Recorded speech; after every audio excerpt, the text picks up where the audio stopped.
Olá, pessoal, tudo bem? Boa noite. Hoje eu tô aqui, como vocês estão vendo, com uma convidada muito especial, que é a Fabiana Barroso.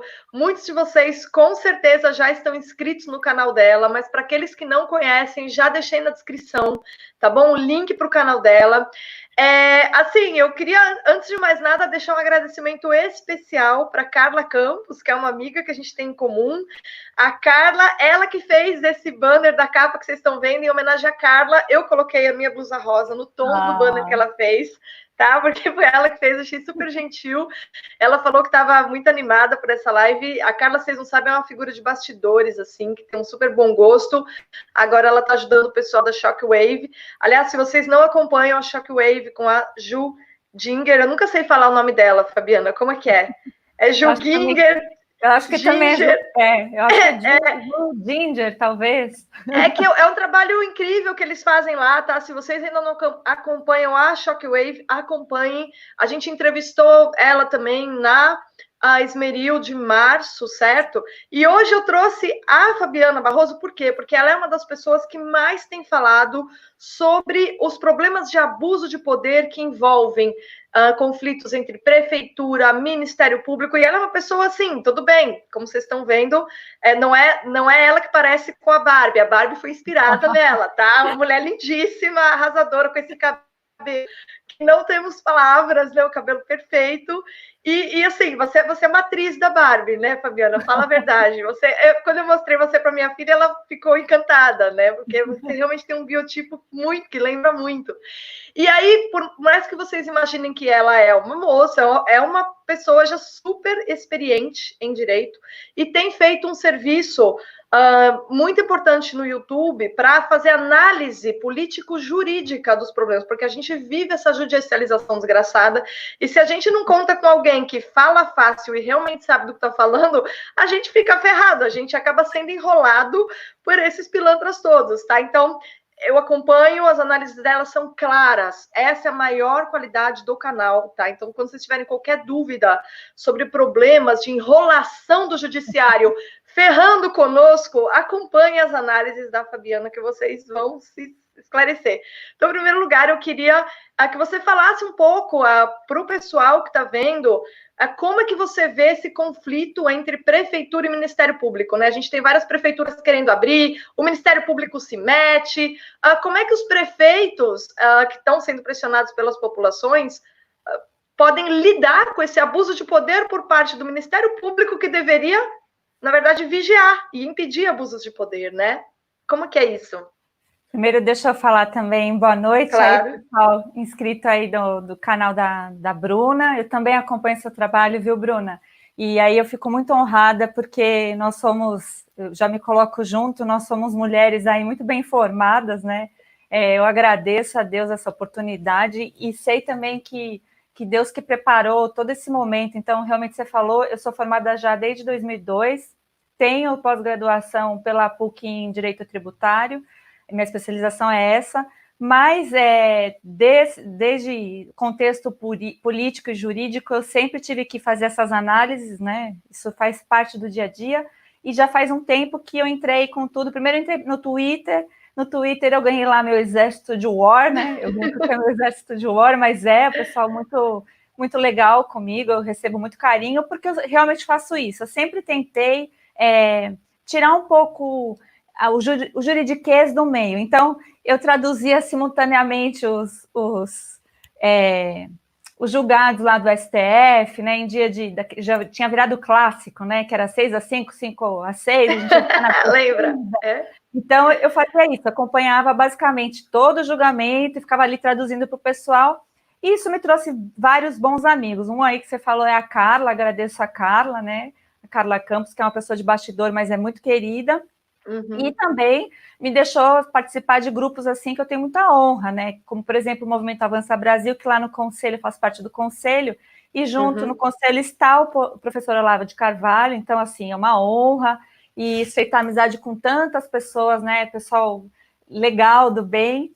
E aí eu resolvi, então, fazer um canal no YouTube, justamente porque eu já não estava mais dando conta de explicar para as pessoas em grupos de WhatsApp, ou até mesmo nas minhas redes. Então, Isso é um projeto até um pouco recente, acho que não tem nem cerca de 3 meses, e assim, o judiciário não me deixa descansar, né? Eles vivem essa questão de pandemia aí, eu não tenho pauta para falar. Justamente porque nós vivemos num país que, infelizmente, temos aí uma insegurança jurídica latente, né? Então, hoje tudo que eu aprendi, tudo que eu tenho como direito líquido e certo, até que é pertinente lá aos mandados de segurança que a gente está vendo a torta direita, né, acontecer, a gente vê que existe sim um ativismo, né? Esse ativismo, ele muda muito as decisões. Então, tudo que eu falo, eu nunca posso cravar, porque, primeiro, que direito não é uma ciência exatas, da área de humanas, então vai do caso a caso, e nós temos decisões não só do STF, mas também de tribunais superiores, que mudam constantemente, o que é triste, né? Porque aí a gente vê que a justiça fica um pouco, às vezes, desmedida, né? Nem sempre ela é cega, nem sempre ela está com aquela balancinha, né, de 2 lados. E aí, no meio dessa pandemia, eu acho que só expôs o que nós já tínhamos de falha nesse sistema todo aí, e é o que a gente está vendo agora acontecer com a população. O que você está falando em relação aos prefeitos, né, e ao Ministério Público, que fique claríssimo, a função do Ministério Público não é essa, não está lá para isso. Ele está querendo usurpar a função do executivo na esfera das prefeituras, né? Porque os prefeitos, sim, eles podem fazer o decreto, porque tudo isso está vinculado agora à lei federal, porque foi, inclusive, judicializado, levado ao STF, o STF não entendeu como norma lá que tinha que ser suspensa, nem nada disso. Então, a norma está valendo, né?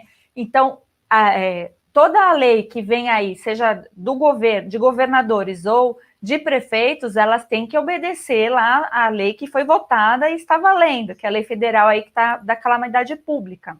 E nela, no requisito quarentena, tem algo aí que nenhum prefeito, eu vi falando isso, agora eu já não sei se prefeitos, porque não tenho condição de acompanhar todas as prefeituras, mas até onde sabia, nenhum prefeito e nenhum governador fez o tal do parecer técnico, que precisa embasar o motivo de fechar, que nem uma cidade, você mora em Ilhabela, não é isso? Isso.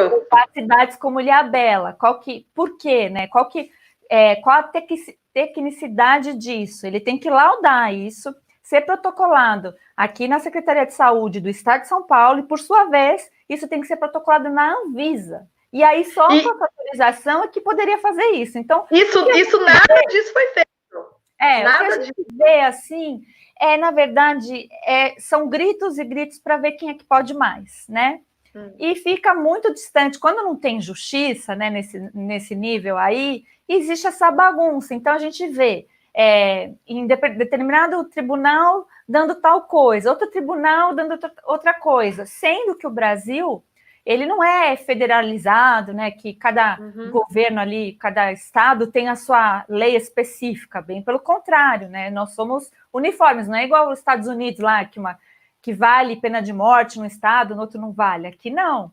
Então, é preciso sim que se judicialize, então, prefeitos que querem abrir suas cidades com toda a devida, porque tudo que eu vi até hoje de decreto, de prefeitos querendo abrir a cidade, querendo abrir o comércio, eu não vi nenhuma proposta esdrúxula, que não veja ali as condições, né, da população, que não estabeleça alguma segurança. Então, vai abrir o comércio, mas vai limitar as pessoas de entrarem num certo momento, até para medir, né, ver se a população realmente esse vírus vai acontecer com maior fervor ou não.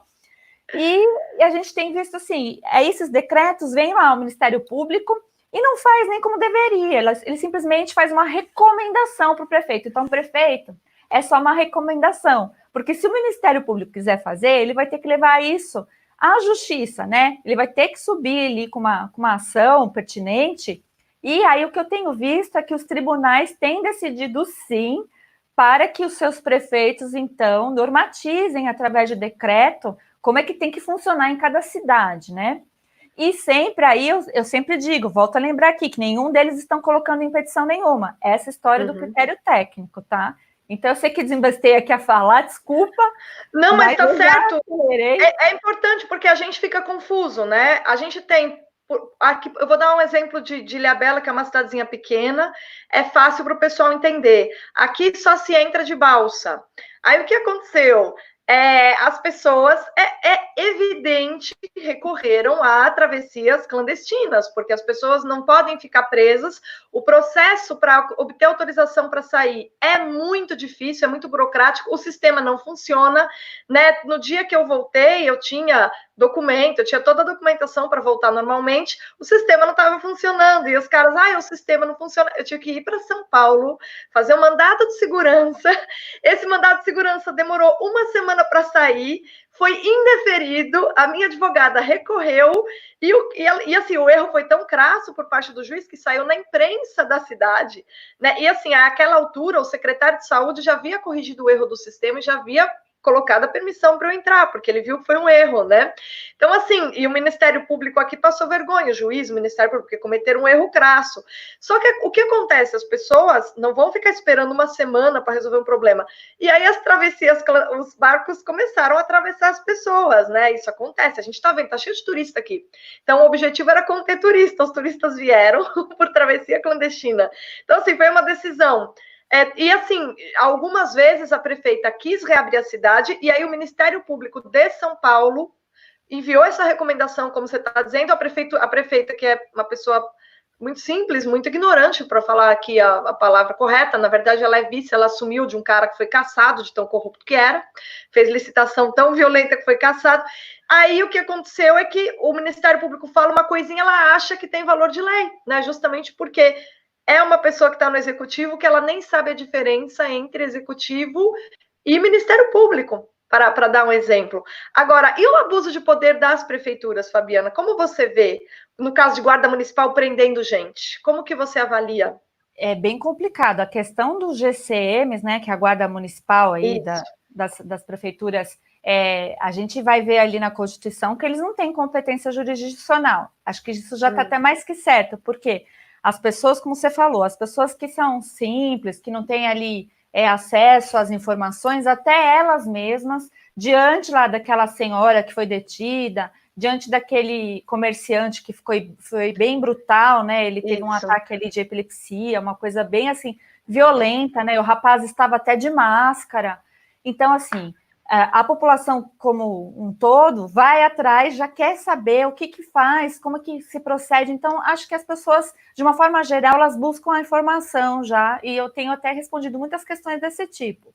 Por quê? A GCM, ela não pode fazer isso, não é a competência dela que está na Constituição. O GCM, ele é instituído como guarda metropolitana, né, guarda da prefeitura, para proteger o patrimônio público, né? Então, muitos, aí fica a critério, inclusive, das prefeituras, se eles têm que ser armados ou não. E também porque, se o prefeito optar por armar esses policiais, ele tem que dar lá o curso de preparação e ficar respondendo aquelas ações de danos, né?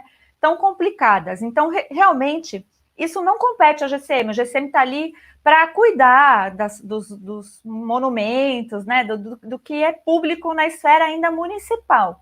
Então, quando ele adentra ali num comércio, ele está já indo além de qualquer coisa, né? Porque é um comerciante, ele deveria recomendar. Eu sei que existe guerra de narrativa, mas eu estou olhando a coisa crua como deve ser vista. E o que eu vi ali foi realmente um exagero, como foi no caso lá da senhora, que também foram 3 ou 4 de Araraquara, né?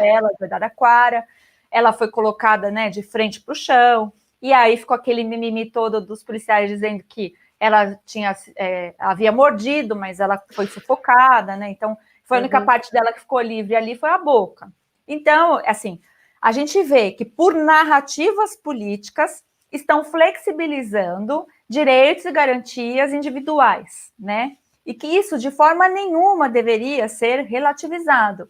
Inclusive, eu peço para esse pessoal aí que está fazendo isso, dar uma repensada, se colocar aí no papel se fosse sua mãe, sua tia, eu venho falando isso muito, e ver se esse pessoal, porque eu vejo até os liberais, às vezes, né, dando uma pregada assim disso, se realmente eles vão rever o tipo, nível de liberdade que eles defendem. Por quê?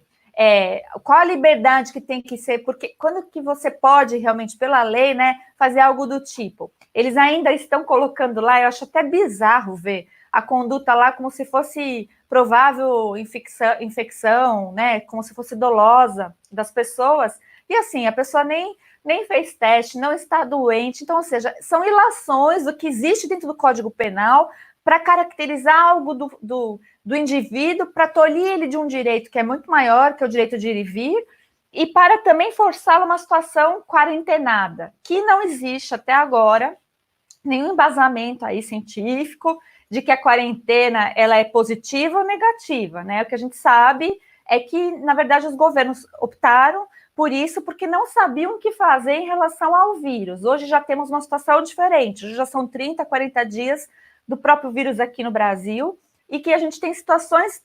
Então, que nem lá em Manaus, é uma situação. Aí a gente pegar, por exemplo, deixa eu ver um lugar que está bem suave, é até o próprio Sul lá, né? Não tem muitos casos. Então, são situações bem diferentes. Quando a gente também vê isso, o número, né? A gente sabe que existe, pela narrativa política, uma grande desinformação. Então, a gente não sabe se foi Covid mesmo, se foi H1N1, se, né, a gente está vendo que tem pessoas, também chegam para mim denúncias de pessoas dizendo, olha, meu familiar faleceu, mas ele tinha AVC, e lá, né, está constando Covid. Então, a gente está vendo que esse pessoal todo tem que judicializar. Então, o judiciário está sendo acionado como nunca. Por quê? Porque questões do dia a dia do cidadão estão sendo colocadas em xeque. E quando você tira o direito de subsistência da pessoa, como é no caso aí explícito dos comerciantes, ou do seu direito aí, que não, como é que uma pessoa, como é que se pode fechar absolutamente uma cidade e querer esse nível de controle pautado em quê? Essa prefeita, ela pode incorrer em crime. Se alguém entrar com uma regressiva contra ela, ela vai ter ali o dano, porque inclusive também já tem aquela lei que a gente não curtia muito, mas ela está em vigência, que é a lei de abuso de autoridade. E tudo isso é muito sério, porque o cidadão ele tem que se conscientizar que não dá para flexibilizar esse tipo de direito, porque veja, na sua situação, você tinha condições de voltar para uma cidade e de entrar com mandado de segurança, né? Pegar uma advogada, fazer tudo isso, tá bom. Isso. E a pessoa que está lá dentro do município, por exemplo, com filhos, né, com a metade da família, que situação é essa? E vai deixar a pessoa muito mais exposta ao próprio perigo, então, do vírus. Não faz Aliás, sentido. Fabiana, olha que coisa legal você falou. No dia que eu fiquei ali na balsa, das 6 da tarde até as 9 horas, porque o sistema não estava funcionando, tinha um pessoal mais simples, né? Eu ainda estava de carro, com a possibilidade de ter um lugar onde ficar em São Paulo, entrar com mandado de segurança, eu ainda tinha essa possibilidade. Tinha gente ali que estava o terceiro dia tentando entrar. E pessoas bem simples. Tinha uma senhora caiçara, que eu não sei nem se ela era alfabetizada, ela não estava nem conseguindo entender a situação, porque ela não sabia entrar na internet para fazer o requerimento. E assim, e os caras jogando e brincando com essa situação, porque aí vem, né, o abuso de poder que começa ali, todo mundo quer pegar um pedacinho. E o funcionáriozinho ali parece que ele, não sei se ele gosta ou se ele... O que acontece, né, com o ser humano nesses momentos? Complicadíssima essa situação, hein, Bruna? Porque eu fico muito sentida de ouvir esses relatos. Eu tenho ouvido muitos relatos. Você veja, a gente está falando aqui de uma cidade ainda de São Paulo, litoral de São Paulo. Imagina o que acontece, então, nas pequenas comarcas, né, do Brasil inteiro em relação a isso. Porque a informação é muito pequena que chega, as pessoas não têm. Realmente, a gente tem que contar aí, que, principalmente as pessoas mais velhas, que são um grupo de risco, isso já é provado, né? Elas talvez não tenham acesso à internet, então, ou seja, faz ainda um sistema altamente burocrático, ilegal, inconstitucional e que usa abuso de poder de todas as modalidades. Então, desde lá do cidadão, do prestador de serviço ou do funcionário contratado da prefeitura, até chegar no próprio judiciário, até o próprio membro do MP. E a gente sabe que também está colado a tudo isso uma narrativa aí muito claríssima, né, de que tudo isso também é para forçar o governo federal a dar verba para os governos municipais. Esse é o ponto, né? Aliás, aqui, como é uma cidade pequena, todo mundo sabe tudo, está correndo a boca miúda que um senhor aí, com um grande poder na prefeitura, proferiu a frase: o coronavírus foi a melhor coisa que aconteceu, porque agora a gente vai ter como garantir a reeleição, esta frase, e a cidade está sabendo, mas assim, rola uma certa conivência, porque o pessoal quer ou pegar ali a grana, o apoio, aqui a compra de votos, Fabiana, a gente pode ter em São Paulo, mas a compra de votos é praticada abertamente aqui, tá? E assim você tem 5.000 pessoas que definem as eleições, porque é assim que acontece, os veranistas, claro, o pessoal que tem casa é considerado população, mas mora em São Paulo. Então, assim, quem define a eleição aqui, em geral, assim, grande medida é voto de cabresto. Então, é uma cidade de São Paulo, mas não é diferente dessas pequenas comarcas.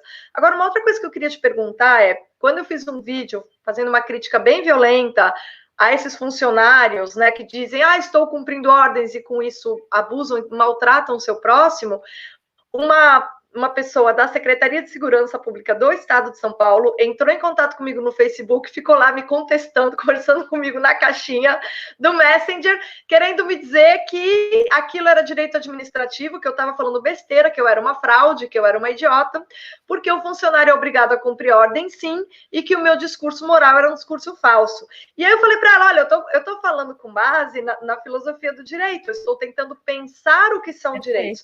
Você está falando de direito administrativo. Direito administrativo, convenhamos, não estou dizendo ser necessário ou não, mas é uma abstração. Então, como é que uma abstração vai ser uma referência para a gente falar de direito natural? E eu queria que você, que conhece muito mais isso do que eu, tem muito mais capacidade, falasse no linguajar do pessoal do direito, se esse argumento de que o direito administrativo obriga os funcionários deve ser colocado acima das preocupações morais. Nunca, né? É o que eu estou falando Nunca, aqui. Né?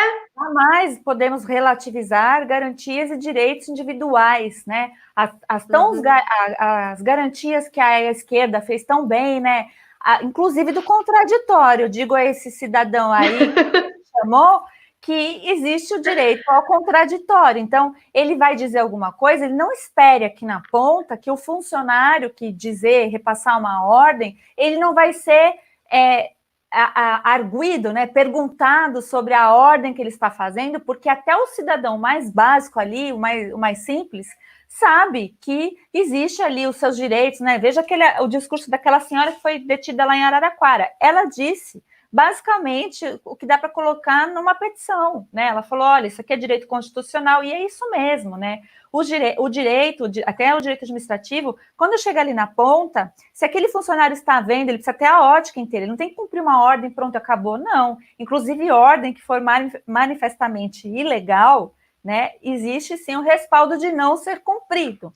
Agora, dele querer cumprir ou não querer cumprir, está ali a situação fática dele. Ele tem que pesar, né, como um bom funcionário e ver se aquela senhora, vamos pegar um caso concreto, a senhora que você contou, a Caissara, estava ali há 3 dias sem poder voltar para casa, o que era mais perigoso? O objetivo não é, então, proteger tanto ela, principalmente ela, como as pessoas em volta? O que é mais danoso? Até para o município, se a senhora ficar doente, se ela voltar para a casa dela, ou se ela ficar ali sem comer, sem dormir, etc. Não tem cabimento. Então, não é assim, é uma ordem, pronto, acabou, porque isso aqui não é um Estado absolutista, não é uma tirania desmedida, né? E eu fico muito preocupada porque esse tipo de conduta vai acabar redundando em algo muito ruim, né? Em algo assim, uma desmedida também, uma tomada de poder desmedida de um popular. Isso vai acabar ocorrendo se continuar por esse caminho. Então, o pessoal que pede prudência, que pede sofisticação, eu também peço prudência e sofisticação para olhar desse prisma que você está falando, que quem te falou que você é uma fraude, eu pergunto se não é uma fraude praticar esse tipo de abuso de autoridade, sim, de um ser ali que deveria cuidar da administração pública, se ele não fica compadecido se houver o reverso, né? Se houver um levante da população em desfavor desse, então, funcionário público aí da prefeitura. Se não seria, então, um absurdo, né? Porque a população brasileira é boa, é compassiva. Então, isso também existe um abuso. Só que eu acho que está chegando um momento onde a gente está ficando com esses limites muito, muito, assim, é fácil passar essa linha, né? Os ânimos estão acirrados. E não é mais por uma briga política da coisa, não. é questão de sustento próprio, que nem essa senhora, eu duvido que ela está saindo de casa porque ela está levantando a bandeirinha, fique em casa, ou a bandeirinha, né, do vamos nos rebelar. Provavelmente, né, eu acho que essa pessoa saiu de casa porque ela necessita, Claro. Ela está passando, às vezes, dificuldade na casa dela, a ajuda do governo ou não veio ainda, porque tem seus trâmites, ou vai ser inferior ao que ela precisa, ninguém sabe, é o que eu vi falando. Você tem que saber cuidar da sua família. Você que sabe. Que adianta você pregar lá para as pessoas mais velhas, né? Porque agora parece que o mais velho também ele já está com o vírus. Não é assim, né? A gente fala isso com proteção a eles, mas também não existe nenhuma determinação legal para que o senhor fique na casa dele. E quando o prefeito faz isso, olha, ele viola tantas leis que eu conheço, tantas normas que são infralegais, inclusive, e as normas à Constituição Federal. Então, e a gente sabe que essa senhora não vai ter condição de judicializar. Então, aí fica a minha pergunta, o MP, por que vocês não estão averiguando, então, esse abuso de autoridade? De vez calar, falando com a prefeitura, ou membros da procuradoria, né? Por que não estão fazendo algo... E cadê a defensoria? E cadê a defensoria nessa história? Porque eu não estou vendo a defensoria. Eu não estou vendo. Será que é porque eles estão... E será que é porque eles estão no hashtag Fica em Casa, né? Porque eles ganham bem a defensoria, né? Mas a gente sabe o quanto eles são vermelhos, né? É uma coisa... Aliás, antes de eu te perguntar sobre o aparelhamento do judiciário, eu queria agradecer ao João Menezes e ao canal Milhas e Milhas pelo superchat, tá? Obrigada, e também Milhas e Milhas. Beijo. Eles estão todo mundo te elogiando, gostando da live. Queria agradecer o pessoal que está acompanhando a gente. Tem uma pergunta aqui que me fizeram: o que o cidadão deve fazer se ele for preso? Olha, se ele for preso, não tem outra alternativa a não ser entrar imediatamente com o pedido de habeas corpus, né? Como é que pode ser feito esse habeas corpus? Diz a lenda, diz a justiça, né, que o cidadão pode realmente protocolar ele mesmo, né? Pode ser de próprio punho, realmente pode. Só é difícil você acompanhar depois as publicações. Então, para quem não pode, procurar a defensoria, mas já logo procurar também um advogado, porque existem inúmeras situações. E eu conheço muito advogado bom por aí, que está realmente até prestando esse tipo de serviço quando necessário. Então, existe o habeas corpus e depois todas as outras ações, né? Também dá para entrar com as ações pertinentes ao prejuízo que a pessoa teve. Cabe uma indenizatória depois. Cabe uma indenizatória contra a prefeitura. Essa senhora de Araraquara é um bom exemplo disso. Ali no caso de Araraquara, até assim, dou graças a Deus por isso, a OAB de Araraquara vai acompanhar o caso da senhora. Parece que o próprio MP ali também quis saber. Então, é um caso isolado, mas isso não é o que acontece. A OAB nem sempre, dependendo da cidade, você não vai ter esse tipo de serviço. Mas temos a defensoria. Não existe, assim, nem estrutura para se prender as pessoas que vão sair às ruas para poder trabalhar. Não existe essa estrutura. Então, o que existe aqui é mais mesmo uma ameaça, uma coação, que já dá objeto para fazer um habeas corpus preventivo. O que é habeas corpus preventivo? Para quem pode?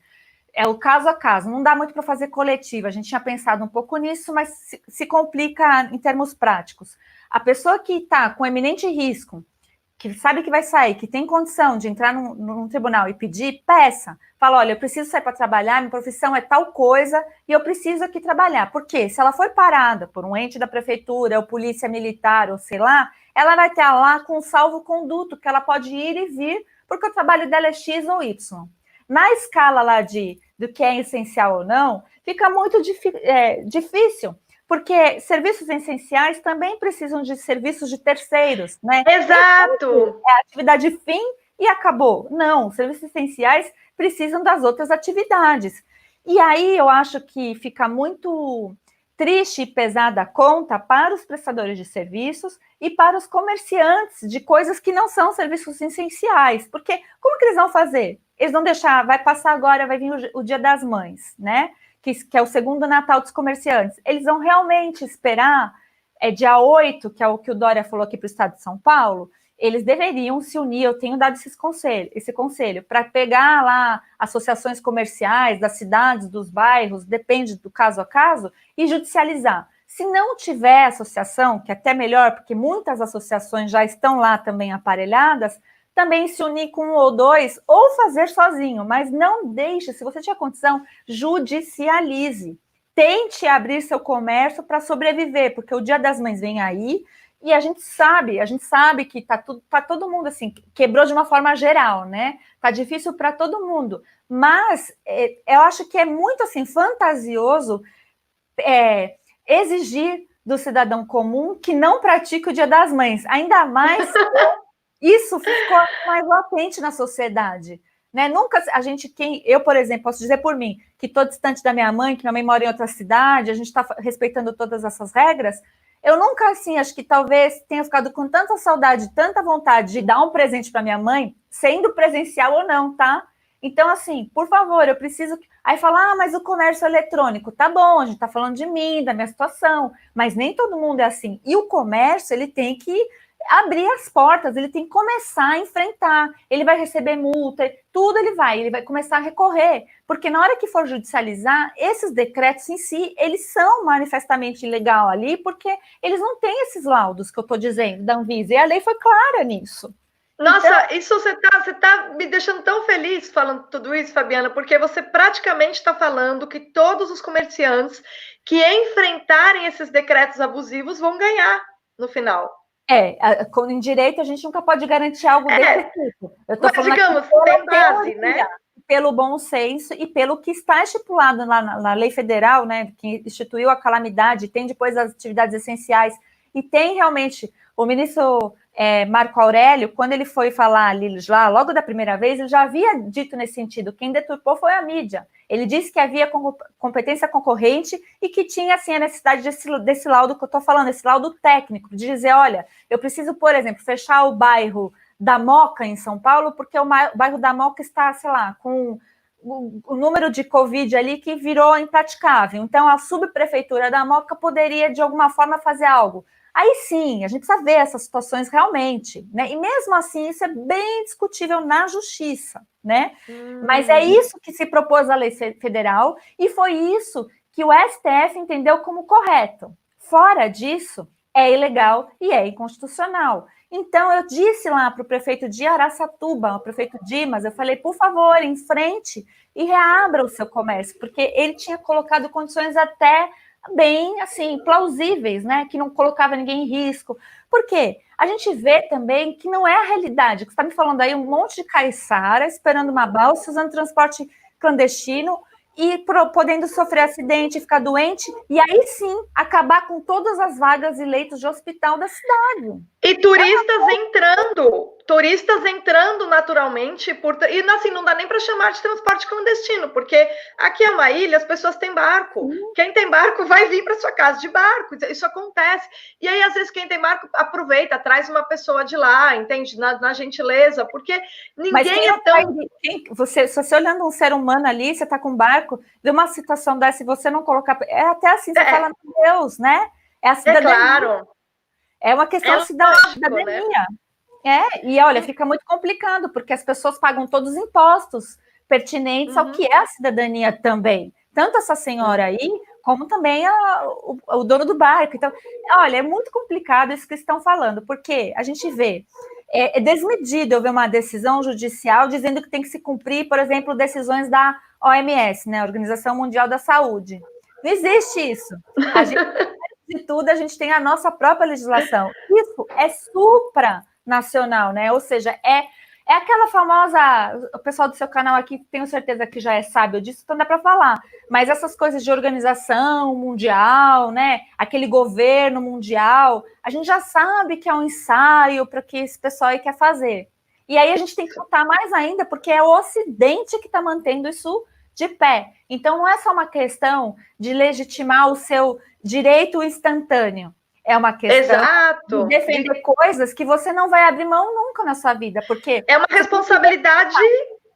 responsabilidade muito maior do que aquela que você tem com a garantia das suas liberdades. É uma responsabilidade com a garantia da possibilidade de se manter liberdades individuais, né? É um negócio amplo, é uma responsabilidade maior. Não pode ficar tão relativizado, porque a minha preocupação é que no futuro, em breve até, vamos supor, ano que vem, a gente sabe que vírus sofre mutação. Aí vem o próprio Covid com uma New Generation, Covid-20, né? Covid-20. Aí chega lá o 20, aí ficam nessa de, olha, vamos ter que fechar, ou alguma outra doença, e vamos ter que fechar. Não pode partir desse pressuposto, porque nós chegamos até aqui, né, na história da humanidade, enfrentando as doenças, as pandemias, e nunca foi dessa forma aí, de que, né, quando falam, eu acho muito assim, esdrúxulo também ver o governador falando, nossa, nós não determinamos o lockdown completo. É hipocrisia da parte dele, porque ele sabe que a narrativa que se colou é sim de um lockdown quase completo. O que a gente vê é que nas periferias da cidade, onde realmente o cidadão ele vai ter que enfrentar ou as multas, ou o policial, ou seja o que for, porque ele não vai ter o que comer, tem ocorrido isso. Eu tenho tido relatos aqui da periferia de São Paulo, que as lojas, os comércios estão abrindo normalmente, né? E está funcionando. Todas as outras coisas, baile funk, que tanto o prefeito, o governador e o prefeito falam, está lá acontecendo. A gente viu que teve festas, casamentos, etc. Todas essas coisas. Então, a sociedade, ela já pagou o preço. A gente já pagou o preço, já são 30 ou 40 dias.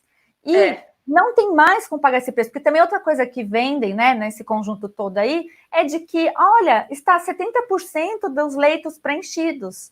E eu queria perguntar onde estava todo esse povo durante todo esse tempo, porque o hospital público, você pega, assim, a não ser os médicos que não estão sendo muito leais, mas você pegar um médico sério, ele vai dizer, ele vai poder relatar, seja qualquer cidade de São Paulo, ele vai dizer, não, sempre teve essa coisa de escolher a vida, porque o hospital público sempre teve a dificuldade real de faltar medicamento, de faltar plantonista, de ter funcionário fantasma, tudo isso é realidade.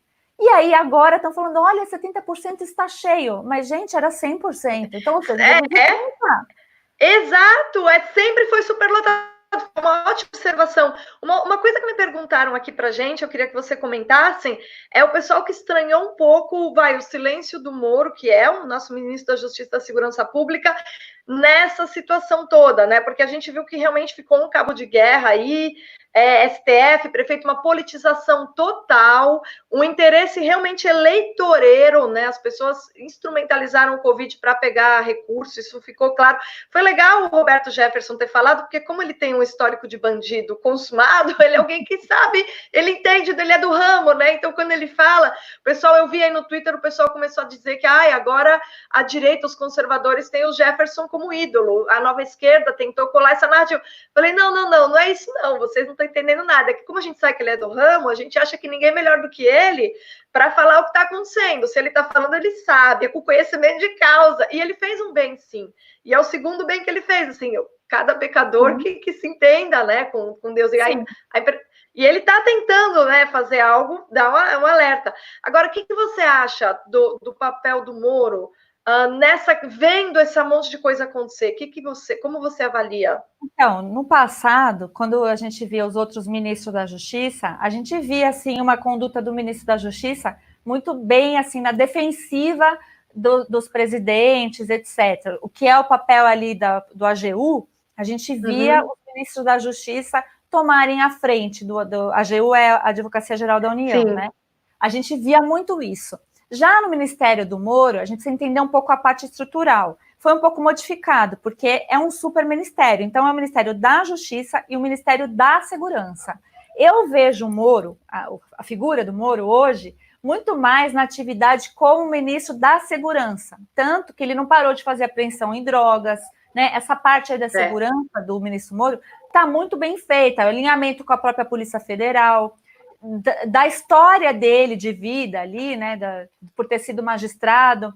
Então, ele está muito mais na defesa do consumidor, das coisas assim, da sociedade, da coletividade, do que a postura antiga que tinha os ministros da Justiça. Então, até um certo momento, eu achei que ele estava indo bem nessas coisas.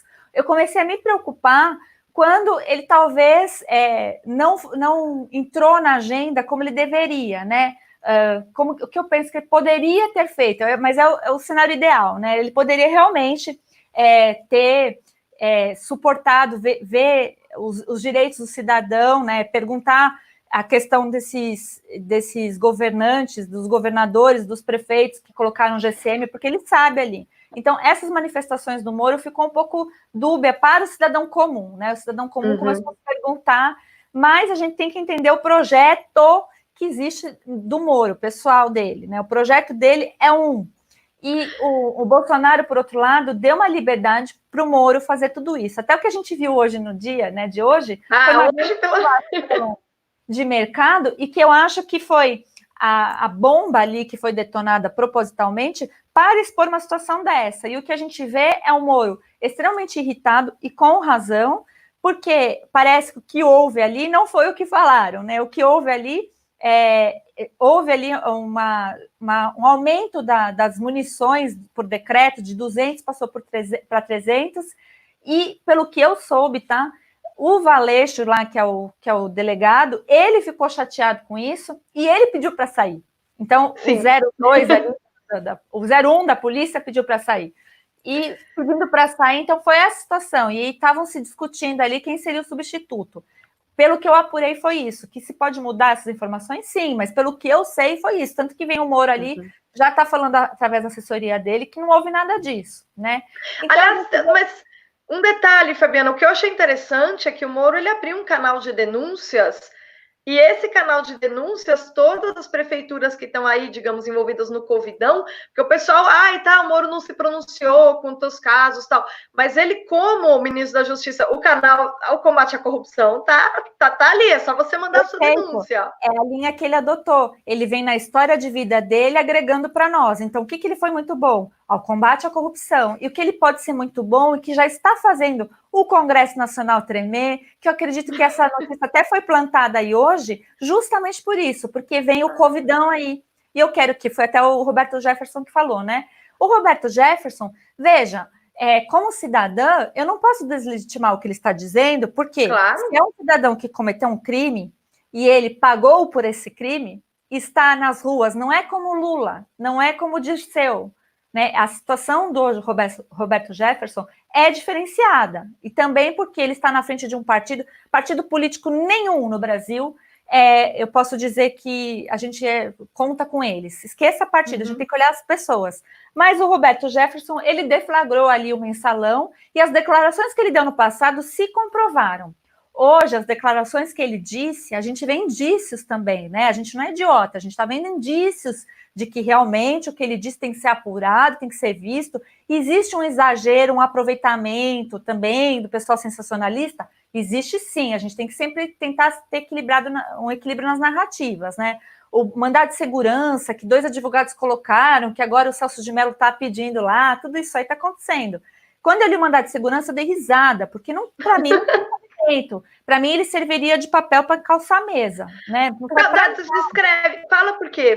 Conta essa história para quem ainda não soube dela. Então, o mandado de segurança foi logo protocolado, se não me engano, foi no domingo, ou pelo menos eu tive notícia quando eu estava na minha live de domingo, e é um mandado de segurança feito por 2 advogados, um deles foi ex-assessor da ministra Rosa Weber. E ali, entre várias razões do pedido de mandado de segurança, do mandado de segurança, estão querendo bloquear o Bolsonaro de exercer a função dele de presidente da República, como se 2 advogados pudessem fazer algo desse tipo, né? É algo assim muito esdrúxulo. Fora isso, né? Fora esse recebimento, ali tem a obrigação dele apresentar o negócio do Covid. Aí eu vi agora que o Celso de Mello, porque a gente precisa ver que a mídia ela deturpa também as decisões. Ele pediu para que o Rodrigo Maia se manifestasse quanto ao erro. Só que eu tinha que ler a petição, não deu tempo que eu entrar aqui. Eu não entendi se o erro que o Celso de Mello está querendo dizer é quanto ao erro do próprio mandado de segurança, que, né, ele tem vícios, ou quanto ao erro do suposto erro do Maia não pautar, agora estão dizendo que tem 24 pedidos de impeachment do Bolsonaro. Ou seja, não é uma obrigação do Maia pautar esses impeachments, porque se fosse, nós iríamos exigir, então, a obrigação do Alcolumbre fazer o impeachment ou pautar os impeachment dos ministros do STF. Então, essa briga é totalmente política, ela sai da esfera jurídica. Não tem cabimento de mandado de segurança, por diversos motivos. O motivo em si dele é ridículo, né? Se querem contestar que teve quebra de decoro, olha, quebra de decoro do Bolsonaro, que nem, ele participou de uma manifestação que tinha manifestante pedindo, sei lá, o AI-5... Que tinha os intervencionistas no meio, eles sempre estão por aí, né? A gente vê eles. Fazer esse controle. O que podem ficar ali é olhar a fala do Bolsonaro. E a fala do Bolsonaro, eu já falei isso na minha live lá de domingo, que na fala dele de domingo, ele falou em democracia, ele falou em contar com o povo e o povo contar com ele. Foi só. O restante é tudo narrativa da imprensa. Então, se for interpelar juridicamente, que se coloque, então, os veículos de imprensa que estavam desvirtuando, falando bobagens, enquanto a fala do presidente da República. Isso, sim, é um grande absurdo. O grande absurdo também, que a gente vê, é o aproveitamento também político disso, que vem continuado, desmedido. E aí a gente já vê, né, também aí a gente precisa colocar o fator militar, né, que está todo mundo muito preocupado, porque, não sei se o pessoal entendeu, mas a direita, os bolsonaristas, os bolsominions, sei lá como o pessoal quer nos chamar, né, porque eu me coloco nessa posição, nós não queremos intervenção militar. Eu não elegi um militar, eu elegi uma pessoa que foi militar no passado, mas ele tem outras áreas características e a parte dele militar é uma delas só. Eu elegi o Bolsonaro, eu não quero um militar governando-nos, não quero. Mesmo porque eu não tenho a mínima ilusão de que os militares vão entrar lá e vão fazer as minhas garantias, meus direitos individuais se valerem. Eu acredito que através... seria um golpe no próprio Bolsonaro. E é o que ele falou. Exato, exato. Ele desenhou isso que eu estou dizendo. Que eu já e o Bolsonaro é um político de carreira, a gente não pode esquecer. Ele tem uma formação militar. Né? Ele é um político, né? São políticos, mas o Bolsonaro, ninguém nunca achou nada de corrupção, porque senão estaria na nossa cara, porque a gente sabe que pegaram tanto ele como a família dele e viraram de ponta cabeça para ver se cai alguma coisa. E antes que me pergunte cadê o Queiroz deve estar quarentenado na casa dele. E também esse processo, quando eu olho para ele, eu falo, meu Deus do céu, a gente precisa explicar coisa para brasileiro que o brasileiro não entende. Não dá para você comparar condutas, né, de crime consumado, de já confirmado, inclusive para o próprio STF, do Lula e possivelmente lá do Flávio Bolsonaro. São coisas no Brasil que são discussões assim, muito assimétricas, sabe? E não é porque eu estou defendendo, passando pano, não. Eu não tenho nada para dizer do governo Bolsonaro nesse sentido, e principalmente da figura do presidente. Então, além de tudo, eu tenho respeito por esse homem que está conduzindo a nação em tempos difíceis e que ele não imaginava, ninguém imaginava essa pandemia aí, mas a gente está vendo também que ele está lutando com todas as forças para não ceder ao regime à coalizão, ao diálogo, isso, né, à governabilidade, a fazer ministérios, Estado inchadão. Então, assim, exato. A gente sabe que tem muitas coisas aí que não são verídicas. Fabiana, uma pergunta aqui do Regis Miranda. Ele pergunta se os decretos editados pelos governos de Goiás e Distrito Federal são ilegais ou não, quanto ao uso obrigatório de máscaras em espaços públicos e comerciais. E ele está perguntando se cabe ação regressiva contra tal ato que, para ele, seria abusivo. Olha, que é ilegal, propriamente dito, é ilegal e constitucional e cabe sim regressiva. Só que eu tenho que pensar também de forma estratégia, tá? Então, eu queria deixar essa dica aí. Neste momento, com essa situação que nós temos, eu prefiro uma sociedade, neste momento, que a pessoa está com medo de sair na rua, pôr o pé para fora, porque ela acha que o vírus é alienígena, né? Uma coisa superdimensionada na cabeça das pessoas. Eu prefiro uma sociedade enfrentando de máscara do que não enfrentando. Por que eu digo isso? Porque tem pessoas que jamais, pelo medo que a mídia corrompeu na cabeça, vai se sentir vontade de sair na rua se não vê que os outros estão usando a máscara. Então, eu acho que o foco não é lutar contra a máscara nesse momento. O foco, na verdade, é lutar para sair de casa nesse momento, que seja com a máscara. Muito bom. Então, assim, é um período que a sociedade vai ter que se readaptar de um clausuramento para aquela liberdade real que nós temos que lutar por ela todos os dias. E a forma de chegar nessa liberdade real aí que nós tínhamos e nós temos que ter não é, talvez, enfrentar essa coisa da máscara, é olhar para a situação real e falar, olha aqui, eu prefiro que o meu comércio esteja aberto. Se eu vou estar de máscara, de bolinha, outro vai estar com a máscara, sei lá o quê, que bom. Então, vamos todos comprar com máscara, entende? Mesmo porque a máscara, o uso da máscara é uma questão de responsabilidade individual. É uma questão de falar, eu, cidadão, tenho plena capacidade de me proteger e proteger meu próximo, porque eu tenho consciência de que as pessoas, ou elas têm medo, ou porque a gente não conhece o vírus suficiente, não importa, né? Mas eu acho que por ser uma questão da responsabilidade individual, eu não vejo nem muito sentido não vejo sentido caso a direita querer comprar briga com máscara. Aliás, não é uma tendência, né? Eu entendo ali o nosso... Eu fico incomodada, Bruna, porque assim, eu entendo também o que o Regis disse, porque, por exemplo, condomínios exigirem... aí é demais, né? É demais, porque a gente sabe que é uma ordem ilegal. Isso vai do bom senso das pessoas. Claro. Então, assim, a gente sabe, para dar uma comparação bem, assim, simplória, a gente sabe também que não deve matar ninguém. Então, por isso que não faz, entende? Então, são coisas, assim, que faz parte da nossa cidadania. A pessoa que está com algum desses sintomas, acho que ela ouviu tanto, ela está 30, 40 dias só ouvindo falar de morte, só ouvindo falar disso, que é difícil a pessoa, né, falar, olha, eu vou realmente aqui espirrar em você de propósito. E aí eu fico até com pena, porque tem pessoas aí que tem rinite, que tem coisa... Espirrar, acho que desmaia 30 na nossa frente. A gente criou esse monstro, que é dessa geração aí, né, os Souljoys, né, as Sosas, É gente que nunca teve problema na vida, né? Aí eles estão emocionados porque é o primeiro problema que eles estão enfrentando. E eu acho super emocionante enfrentar esse problema ficando na Netflix e pedindo iFood, né? E assim...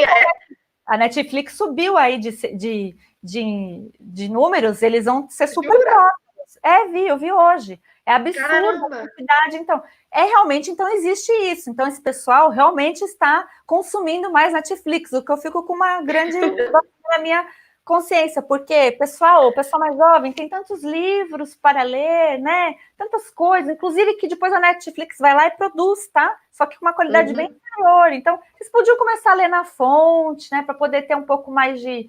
Até poder opinar e saber que o Fica em Casa não vai resolver a vida de ninguém. A curtíssimo prazo, nós somos Brasil, a curtíssimo prazo vai começar a faltar as coisas essenciais. Aí eu quero ver esse pessoal aí, né? Vai começar a levantar o Fica em Casa. Eu li até, desculpa, mas eu sou bem assim, franca para dizer. Eu vi que a Rede Globo havia demitido, né? E o pessoal ficou um pouco chateado aos prantos. Eu sinto muito, porque esse pessoal pregou o Fica em Casa desmedidamente. A gente precisa ter a prudência de saber que, né? Que nem eu disse, olha, minha mãe tem mais de 70 anos, no caso da minha mãe. Então, assim, mas minha mãe não tem nenhuma outra comorbidade, mas lá tem mais de 70 anos. Eu vou fazer o possível de resguardá-la. Então, é isso que cada família tem que fazer. Agora, eu, por outro lado, eu sou saudável, não tenho nenhuma comorbidade. Que eu não possa morrer disso, pelo amor de Deus, eu posso morrer até tropeçando. Esse controle da vida, isso não existe, isso é real. A gente está lidando com coisas irreais. Não existe isso. A gente que está no mundo assim, a gente está no mundo de irrealidades, né? As pessoas, elas se deixam levar, arrastar. Eu achei muito... Olha, prestem atenção nisso que a Fabiana falou, tá? Quando ela está dizendo, procurem as fontes, não fiquem só escravos, digamos, da Netflix, ela está dizendo para vocês, tenham coragem de se libertar da propaganda, porque a gente tem de entender que toda a produção cinematográfica, isso tudo durante o século XX, ela é produzida também com intenção de propaganda, tá? Então, se a gente pode consumir tudo isso, toda essa indústria cultural, se a gente tem consciência das nossas ideias, da origem das nossas ideias, o que a gente só descobre lendo os clássicos, indo às fontes. Perfeito. Então, assim, para a gente ter liberdade, inclusive de assistir o que a gente bem entender, sem virar um idiota, para a gente, né, não morrer tão idiota quanto a gente nasceu, é preciso que a gente se desafie um pouco de vez em quando, né? E aí a gente está vendo essa geração que eles têm medo de se desafiar, é uma gente infantil num nível absurdo, e acho que esse Covid caiu perfeitamente, né? Porque agora eles têm uma desculpa para ficar escondidinho em casa com medo de tudo, né? Eu acho que nenhuma outra geração, né? Eu penso assim, quando eu penso nos meus avós, por exemplo, acho que meu avô ia dar gargalhada numa situação dessa, porque, né, foram outras pessoas. Meu avô veio imigrante, veio lá da Itália, pegou aqueles... Virou a Segunda Guerra. Então, chegou aqui paupérrimo, enfrentou dificuldade, fome, pestes mil, né? Porque haviam doenças e as pessoas morriam. E nem por isso, né? Porque era o vizinho, porque era o pai, inclusive morreu, assim, de pessoas próximas. Ele deixou de viver, né? Então, quando eu falo isso, porque o que você falou é muito bem falado, que nem a agenda Netflix, ela vai defender agendas que são interesses ali, principalmente da agenda ONU 2030. A gente vê muito isso, só que a gente só consegue ver quando a gente sabe o que é a Agenda 2030 e quando a gente sabe lá o que também, quais são os clássicos e a deturpação até dos próprios clássicos. Então fica assim muito fácil jogar para a geração que já está consumindo ela. Assim, não é comum, tá? A gente está vendo lá uma série que até tem alguma coisa bem legal, aí no meio a gente olha entre os familiares aqui e fala, nossa, mas isso não tinha a ver com o tema. De repente, sei lá, porque não é um tema LGBT, tem lá um casal de LGBT. Você fala, mas até aqui, tipo, não cabe aqui. Sabe, história de pirata, por exemplo, né? Uma história de pirata que ele é todo... Então, assim, é umas coisas que você fala, meu Deus, aí você precisa ter essa sabedoria de saber que estão defendendo, por detrás disso tudo tem lá uma agenda, que não é teoria da conspiração, que estão cada dia mais colocando isso na nossa sociedade, tanto que já temos aí uma geração que não consegue nem reagir, que tem um medo do medo, porque nem é o medo real, então é o medo de ter medo, né? E isso só vai redundar, não sei o que vai ser dos dias de amanhã. Então, a minha esperança é para que o pessoal mais velho, né, até consiga, com sabedoria, conduzir essa geração aí, porque está difícil. E a gente veja as manifestações que aconteceram, né, nas cidades, tudo. Vai lá ver a população, a maioria mais velha, que está no grupo de risco e que saiu. E saíram. O direito do comércio dele, ó, tem que abrir. A pessoa nem tem comércio, a pessoa é aposentada, vamos supor. Ele saiu na rua para falar, ó, o direito dele aqui do comércio tem que ser cumprido. Então, é nesse exemplo que a gente precisa se mirar e ver que dificuldades, mortes, inclusive, tá, pessoal? Não tem problema nenhum você dizer que a morte é possível, porque a morte, se você está vivo, a única certeza que a gente tem, isso é filosofia pura, é sobre a morte. Você não tem esse controle, nem Deus tem esse controle, nem Jesus teve esse controle. Jesus até chorou para Deus, falou, pai, né? E Deus falou, não, vai cumprir. Então, ou seja, a gente está no melhor exemplo, que é mais do que a história da Bíblia, né? Aquelas coisas, aquelas pestes. Vejam lá, pessoal, abram a Bíblia, vejam o que a sociedade cristã passou até aqui. Não foi essa sociedade controlada, linda, maravilhosa, livre de problemas, livre de doenças, né? Livre de não enfrentar problemas, que nem você. Ficou lá presa fora da cidade, mas você foi lá e enfrentou o seu problema, que é, o que você ia fazer? Você ia bater de frente? Adiantou você bater de frente? Não adiantou. Adiantou você ter bons argumentos? Não adiantou. O que adiantou? Você judicializar. Né? Aí certo. Talvez adiantou, porque também, quando a gente tem consegue, né, através do diálogo, você acaba convencendo as pessoas, né, que, olha, isso não é razoável o que você está fazendo aqui comigo, mas aí você conseguiu o seu direito, através do seu direito, outras pessoas podem se espelhar, né, a sua petição... já abriu um precedente. Já abriu um precedente, né? E agora, sabe o que eu queria agradecer muito todas as considerações que você fez, eu acho que você foi muito clara, você realmente consegue pelo menos dar uma segurança para as pessoas sobre os caminhos que elas têm aí, né? Sobre quais são os argumentos que elas podem usar, você conseguiu deixar com que as pessoas mais tranquilas, né? Até para falar da situação, eu agradeço muito. Mas, assim, eu queria, assim, para a gente deixar todo o pessoal que acompanhou a gente até agora, a gente está com 57 minutos de transmissão, para a gente deixar eles felizes, Fabiana.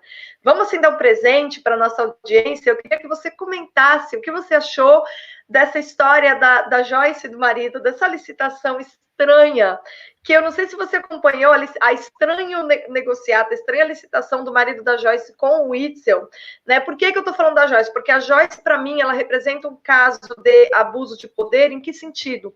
No sentido que a gente vê mais todo dia no Brasil, você tem pessoas que abusam da confiança de um eleitorado, aí essas pessoas se elegem, e de repente elas começam a usar as prerrogativas do poder, os contatos, etc., para conseguir benefício privado. Então, a tradição patrimonialista, que é a maior mazela brasileira, que é o que é difícil de vencer, na verdade, se vocês repararem, é o seio para todo tipo de abuso de poder. Então, a Fabiana passou a live toda dando exemplos concretos de abuso de poder, mas eu queria lembrar vocês que a gente está numa tradição imersa no abuso de poder, tá? Então, para a gente concluir isso, vamos pegar um belo exemplo, a senhorita paladina contra a corrupção, que era a Joyce Hasselman, mostrou aí, né, com essa história aí do marido dela, que é tudo discurso, né?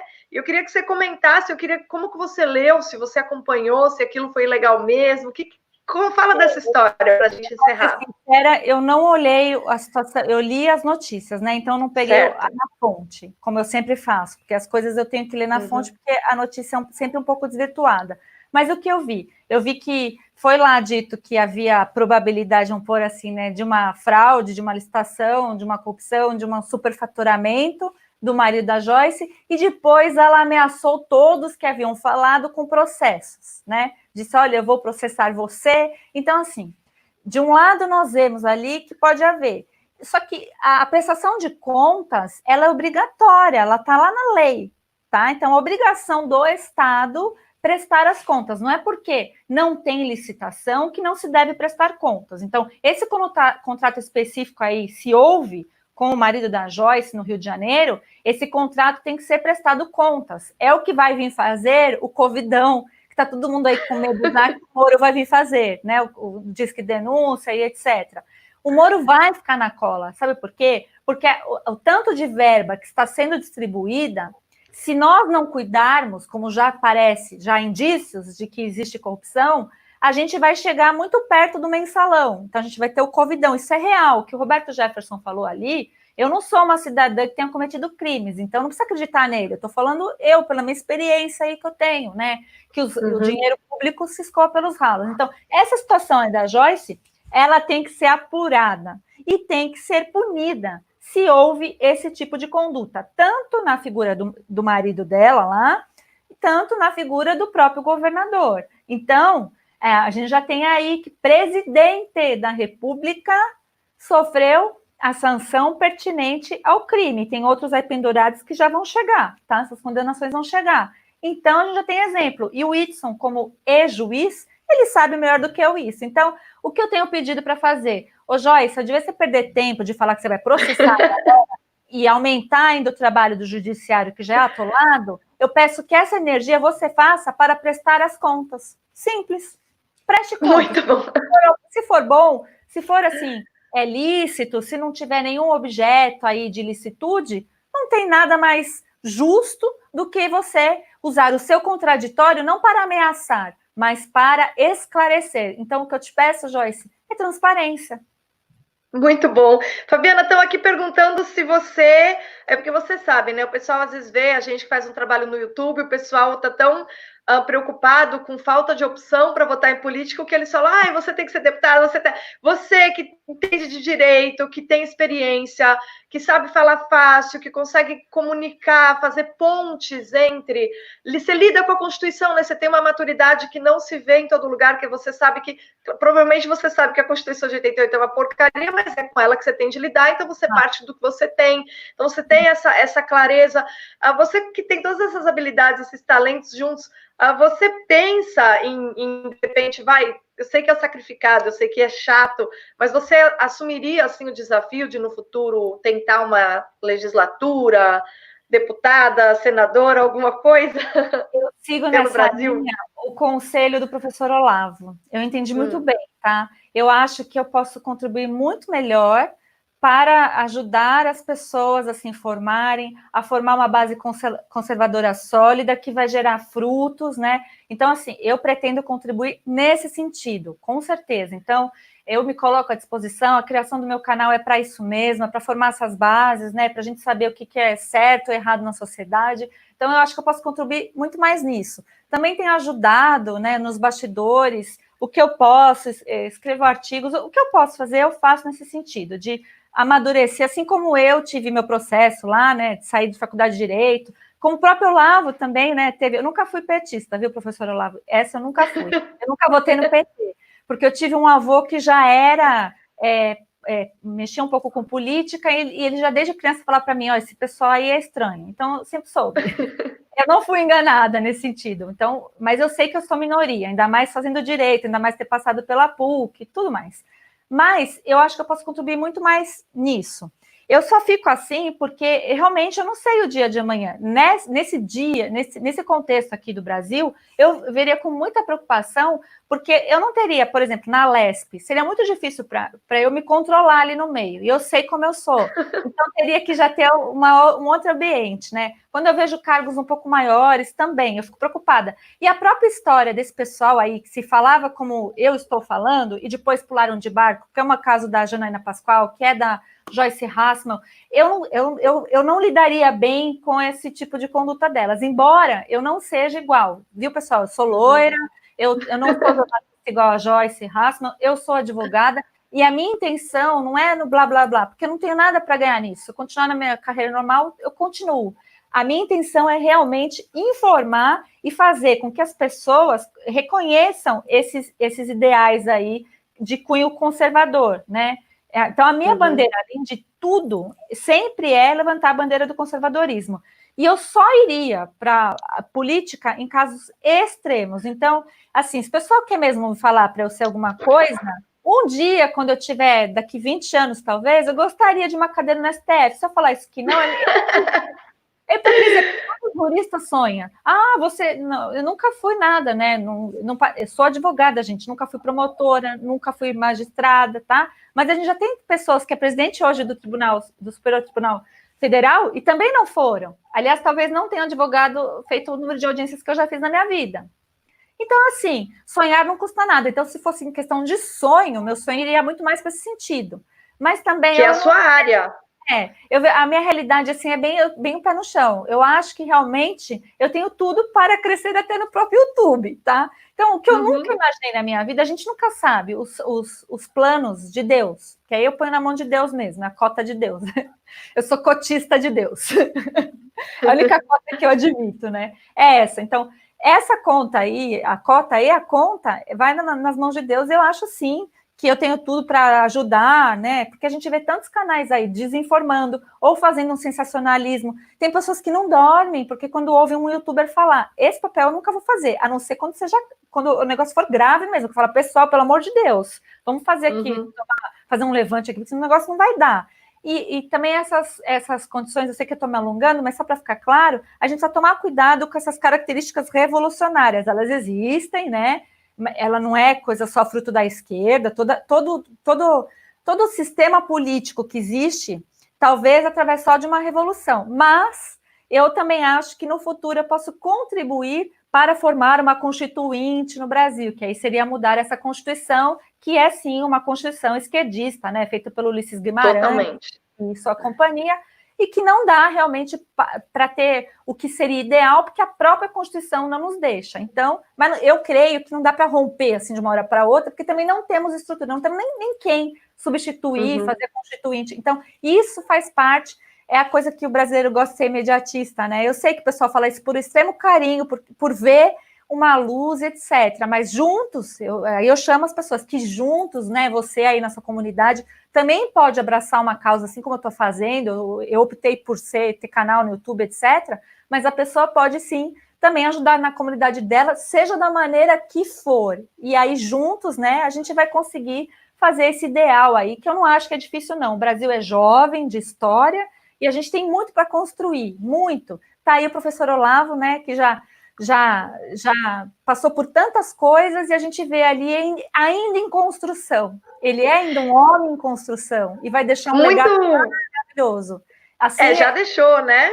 Não, é esse meu sonho, Bruna. Quando falar o que você pretende em termos de sonho, meu sonho é esse, contribuir de forma que eu deixe um legado que seja no campo mesmo das ideias, né? Eu acho muito legal ouvir, Fabiana, isso, porque eu sempre, às vezes as pessoas falam, elas deixam esses comentários e eu penso, caramba, eu espero que um dia o brasileiro perceba que a maior força política dos conservadores é ficar na sociedade civil.